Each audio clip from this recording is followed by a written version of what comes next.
பிதா சுதன் பரிசுத்தாவியின் பெயராலே ஆமேன். கிறிஸ்துவின் ஆத்துமமே என்னை ஆட்சியும், கிறிஸ்துவின் தேகமே என்னை ரட்சியும், கிறிஸ்துவின் இரத்தமே என்னை பூர்ப்பியும், திருவிழா தீர்த்தமே என்னை தூய்ப்பியும்.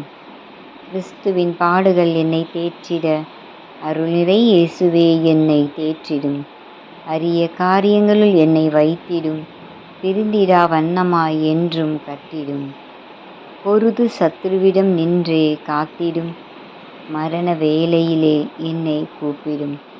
பரகதியில் நிதம் உம்மை வாழ்த்தவே, வருக வென்றன்போடு என்னை ஏவிடும். ஆமேன். அச்சிஷ்ட சிலுவை அடையாளத்தினாலே எங்கள் சத்துருக்களிடமிருந்து எங்களை இரட்சித்தருளும். எங்கள் சர்வேஸ்வரா, பிதா சுதன் பரிசுத்த ஆவியின் பெயராலே ஆமேன். இயேசுக்கே புகழ், இயேசுக்கே நன்றி. மரியே வாழ்க.